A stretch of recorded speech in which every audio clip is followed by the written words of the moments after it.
Episode 395, Blind Magic in Alice Springs. Murray Stewart, your host. Do I sound a little bit better today? Well, maybe it's because the Royal Commission, into people with disabilities, and this is the very, very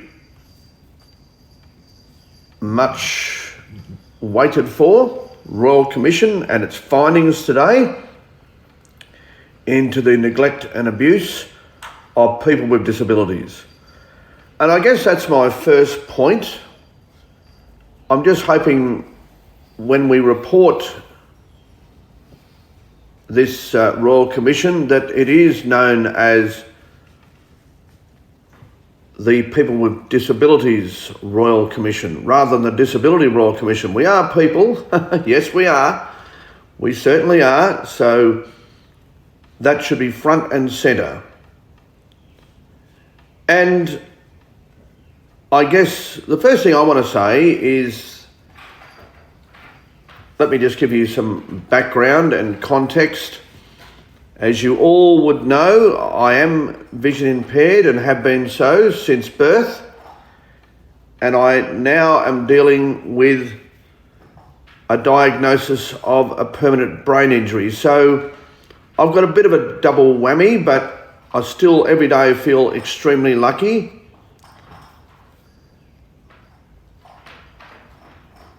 One of the things that is interesting in this people with disabilities space is the extreme left don't seem to be interested in us at all, and so they've never flooded into this area, which actually is of much relief to me, because if they would have had to put up with the same nonsense that Indigenous people, for example, have had to put up with, and even, of course, women. The extreme academic left seem to be very interested in their area, not interested in people with disabilities at all, but good, stay away from us, please.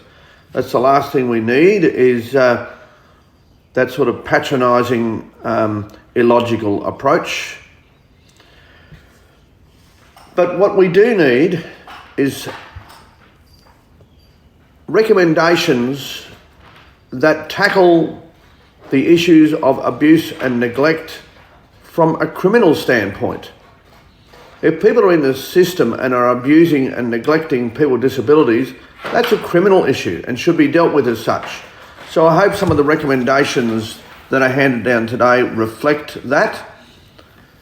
And also we need to ensure that there are recommendations that absolutely enshrine into our future the NDIS, the National Disability Insurance Scheme, because the way it's going, it is unsustainable. There's no question.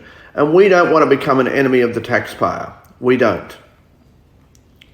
We want the taxpayer to support the scheme with relish, with absolute relish, knowing that they are actually contributing to something extraordinarily valuable for not only the people concerned, but also for our country. Because we are not only assisting in the everyday life of people with disabilities, but we're also unleashing amazing talent. And that's got to be good for everybody. But we do need to bring the budget under control, there's no question. And that starts with dealing with the fraudsters and the shysters. The shysters are the ones, of course, who are making hay while the sun shines. Increasing prices of particular items used by people with disabilities just because they can, and that the NDIS is around and the NDIS just pay. Well, I think that area should be closed. There should be a thorough investigation into such behaviour, and once again, if that is criminal conduct under the consumer laws, then have them dealt with under consumer law. 100%. Let's not stop mucking around. But I do want to say that if you are going to be born with a disability, wow, you'd want to be born in Australia.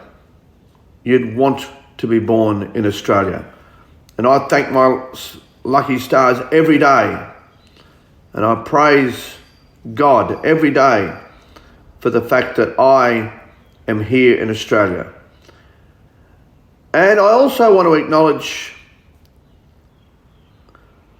when I say the left, I'm more referring to left-wing politicians who have done a lot of heavy lifting. I have to concede to that, and I will concede to that, because I'm fair. And they have been instrumental in ensuring that the National Disability Insurance Scheme came to realisation, and I totally acknowledge that. And thank you for keeping the extreme left out of this, because I certainly don't want their involvement. I don't. So they're my, I suppose, preliminary wants as the Royal Commission hands down its findings today, and I believe its recommendations, and I will report on this and my feelings in upcoming episodes. But there's my take on the day that we have been waiting for since 2019, and I don't complain about the length of time this has taken, because it means that they've done a very comprehensive job. If that means we get to the bottom of all of this, then that's 100% okay with me. This has been episode 395, a Blind Magic Communications production.